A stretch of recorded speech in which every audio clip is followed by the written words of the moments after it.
오늘 문법입니다. 오늘은 동사, 형용사 모두 결합합니다. 동사, 형용사와 결합하는 지, 앗, 엇, 엿, 과거와 결합하는 이 형태의 문법을 배우는데요. 지만 이런 문법하고 비슷하니까 정확한 의미 파악하도록 하겠습니다.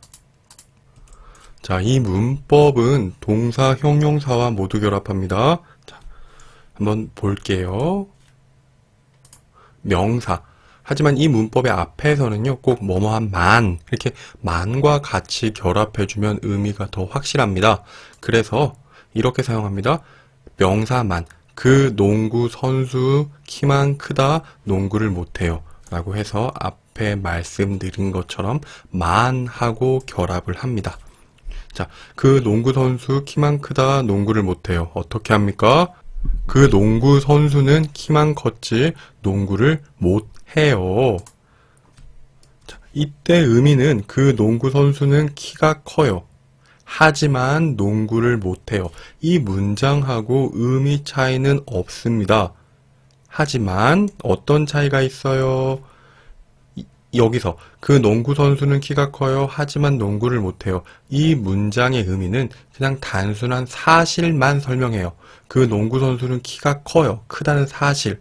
그리고 농구를 못한다는 정말 사실만을 설명해요. 그래서 긍정, 부정 태도에는 없어요.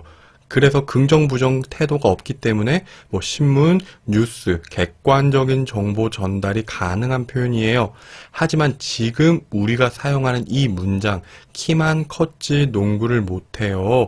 여기에는 부정적으로 생각한다는 나의 개인적인 생각이 들어갑니다. 그래서 부정적인 태도가 있기 때문에 여기에서는 이 부정적인 태도가 있기 때문에 신문, 뉴스, 객관적인 정보를 전달하는 글에서 사용하는 것이 자연스럽지가 않습니다. 다음입니다. 그 배우는 얼굴만 어때요? 멋있다. 연기를 못해요. 자, 그 배우는 얼굴만 멋있지 연기를 못해요. 그 배우는 멋있어요. 하지만 연기를 못해요. 자, 여기서는 그냥 객관적인 정보만 전달하는 겁니다. 멋있어요. 하지만 연기를 못한다는 그런 정보. 하지만 이 문법은 보다 부정적인 태도를 가지고 있다라고 했습니다. 그래서 이 문장에서는 그 배우는 멋있지만 연기를 못해서 싫어요. 이런 부정적인 태도가 포함될 수 있다. 기억하시고요. 그 사람 얼굴만 잘생겼다. 성격이 나빠서 친구가 없어요. 그 사람은 얼굴만 잘생겼지 성격이 나빠서 친구가 없어요.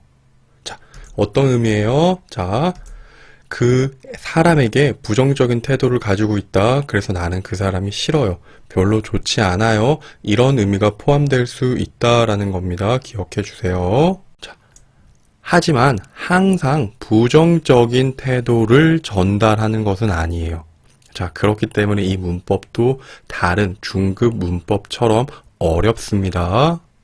무슨 의미냐? 자, 그 사람은 덩치만 컸지 아주 착해요. 자, 여기서 그 사람은 덩치만 컸지 겁이 많아요. 이 문장에서 덩치만 크다, 체격이 커요, 튼튼해요, 이런 의미입니다. 하지만 그 사람은 어때요? 착해요? 겁이 많아요. 자, 이거는 이 문장들은 앞의 문장처럼 부정적인 정보를 전달하는 것은 아니에요. 자, 그냥 덩치가 크다? 그러면 보통 한국 사람들은 여러분들은 무서운 사람이라고 생각을 해요. 저 사람 너무 덩치가 큰데 무섭지? 아니야. 그 사람은 덩치만 크지 그냥 아주 착한 사람이야. 그 사람의 생각한 한 문제와 다른 대조되는 그런 문장도 만들 수는 있습니다. 여기도 똑같아요. 그 사람은 덩치만 커요. 보통 한국 사람들은 덩치가 크면 튼튼하다라고 생각해요. 하지만 그 사람은 겁이 많다라고 해서 이 지만, 그러니까 약간 대조의 의미, 이런 의미로도 사용이 될 수도 있다라는 것도 기억해 주시면 좋겠습니다. 자, 하지만 보통 이런 표현은 관용적인 표현이에요. 습관적으로 사용하는 표현이기 때문에 부정적인 태도가 적은 문장이 존재하는 겁니다. 그렇다고 항상 부정적인 태도를 전달하지 않는다, 이런 의미는 아닌데요. 자, 정리하면 오늘 우리가 공부하는 문법은 이렇게 작은 부정을 전달할 수도 있지만 문장에 따라서 비교적으로 상대적으로 아주 큰 부정의 의미를 전달할 수도 있습니다. 자, 여기에 거의 0에 가까운 부정의 의미다라고 하면 바로 그 사람은 덩치만 컸지 겁이 많아. 이 문장을 예로 들 수 있어요. 거의 부정의 의미가 존재하지 않아요. 그런데 그 사람은 얼굴만 멋있지 성격이 나빠서 난 그 사람이 너무 싫어. 너무 싫다라는 아주 부정의 문장도 있지. 얼굴만 멋있지. 이 지를 통해서 전달할 수 있다라는 겁니다. 자, 그래서 여러분, 이 문법을 사람은 주어에 부정적인 태도를 가지고 있을 때, 그리고 또 듣는 사람도 저 사람이 나에게 부정적인 태도를 가지고 있다라고 생각할 수 있는 문법이에요.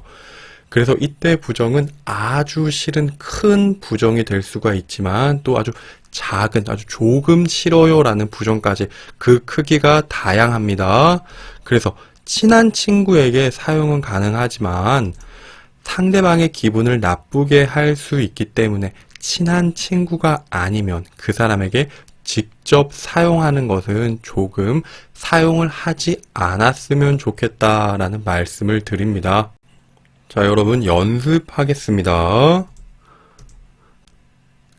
그 사회자는 목소리만 좋지 진행을 너무 못해요. 목소리는 좋아요. 하지만 사회자가 목소리는 좋지만 정말 중요한 거죠.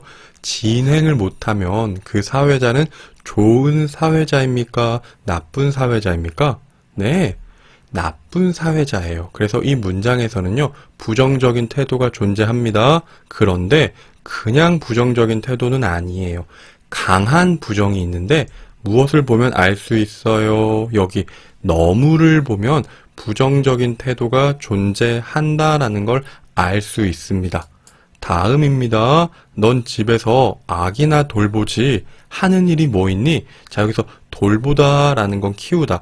아기에게 우유를 줘요. 아기를 다치지 않게 해요. 아기를 깨끗하게 씻겨줘요. 아기와 놀아줘요. 아기를 돌보다인데요. 한국어에서 이 표현은 아주 강한 부정적인 태도입니다. 아내와 결혼한 아기가 있는 아내에게 사용하는 매우 관용적인 표현의 의미인데요. 이때 만 대신 이나 나, 명사 이나 나도 사용할 수 있다라는 거 기억하시고요. 자, 그 사람은 얼굴만 이상하지 마음은 따뜻한 사람이에요. 자, 여러분, 긍정적인 태도가 있습니까? 부정적인 태도가 있습니까? 적어도 그 사람의 마음은 따뜻하다라고 해서 외모에 대한 얼굴이 조금 못생겼어요, 이상해요 라는 부정적인 태도는 있지만 그 사람에게 대한 부정적인 태도를 가진 것은 아니에요. 다음입니다. 걔는 허우대만 멀쩡하지 할 줄 아는 게 없어. 자, 여기서는 매우 강한 부정적인 태도예요. 그 이유는 바로 할 수 있는 게 없어, 할 줄 아는 게 없어, 정말 바보야, 이런 의미처럼 보이는데요. 자, 여기서 허우대만 멀쩡하다라는 건 겉모습만 좋아요. 그냥 그 사람을 봤을 때 겉모습은 좋은데 할 수 있는 일이 아무것도 없어요. 정말 바보 같아요. 이렇게 부정적인 태도를 가지고 있는 관용 표현의 문장입니다. 기억해 주세요. 자, 다음입니다. 그 자동차가 비싸기만 하지 고장이 잘 나요. 자, 자동차가 고장이 잘 나면 좋은 자동차는 아니에요. 그럼 이건 부정적인 태도를 보이고 있고요. 고장이 잘 난다는 것만으로 부정적인 태도가 있다라는 걸 우리는 이해할 수 있습니다. 자, 그런데요, 그 자동차가 비싸기만 하지 여기까진 똑같아요. 완전 쓰레기예요. 이렇게 하나의 문장을 만들고요. 차지까지만 만들고 그 뒤에 다양한 문장을 더 만들 수가 있는데요. 여기서 완전 쓰레기예요 라고 말을 하면 이건 필요 없는, 우리가 버리는 쓰레기란 뜻이에요. 그럼 의미는 뭐예요?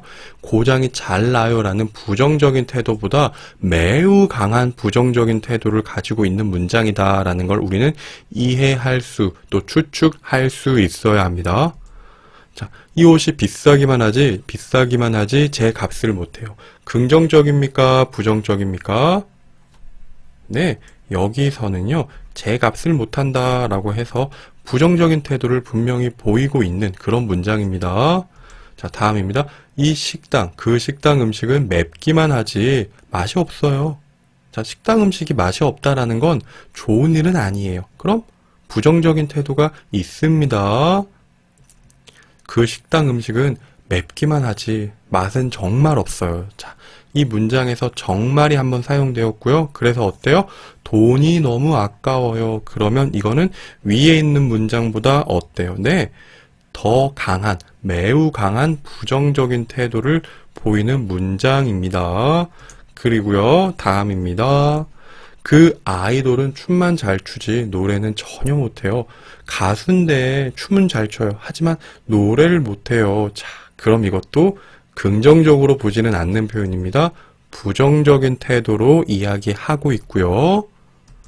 그 선생님은 가르치기만 하지 학생의 마음을 이해하지 않아요. 자, 보통 한국 사람들은 이렇게 생각합니다. 가르치는 것도 선생님이 하는 일이지만 학생의 마음을 이해하고 마음을 아프지 않게 도와주는 것도 선생님의 일이다. 그럼 이 선생님은 학생의 마음을 이해하지 못하니까 좋은 선생님입니까? 나쁜 선생님입니까? 네, 나쁜 선생님이기 때문에 부정적인 태도를 보이고 있습니다. 자, 다음입니다. 그 음식은 모양만 이상하지 맛은 정말 좋아요. 자, 보세요. 음식이 보통 우리가 예쁜 음식도 중요하지만 그래도 맛있는 게 더 중요하지요. 그래서 이 문장은 이 모양에 대해서는 부정적인 태도를 가지고 있습니다. 하지만 전체적인 문장에서 부정적인 태도는 없다라고 생각하시면 됩니다. 다음입니다. 그 찌개는 빨갛기만 하지 전혀 맵지 않아요. 한국 사람은 매운 음식을 좋아합니다. 빨간색의 음식은 맵다라고 생각합니다. 그런데 전혀 맵지가 않아요. 그냥 그 맵지만 않다라는 사실만 전달하는 겁니다. 부정적인 태도는 없는 거예요. 하지만 만약에 나는 매운 음식을 좋아해요. 그래서 매운 음식을 먹으려고 왔어요. 그런데 이 식당 음식은 빨갛기만 하지 전혀 맵지 않아요. 이런 상황이면 네, 부정적인 태도가 있어요 라고 해석할 수 있습니다. 자, 한국에서는 음식이 빨갛다 라는 건 맵다라고 한다. 이 표현 좀 기억해 주시고요. 정리하겠습니다. 자, 여러분 이 문법은 부정적인 태도가 존재하는 문법입니다. 그래서 문장의 서술어, 즉 마지막 부분을 정확하게 확인하셔서 부정의 의미인지 긍정의 의미인지 또 부정, 긍정의 의미를 전달하실 때 활용하시고요. 잘못 사용하면 부정의 태도를 전달할 수 있기 때문에 그 사람에게 직접적으로 사용하지는 마십시오. 나중에 익숙해지면 그때는 사용하셔도 됩니다. 자, 그리고 우리 명사와 결합하는 이런 형태도 있는데요. 자, 이건 다음 영상을 통해서 확인하도록 하겠습니다.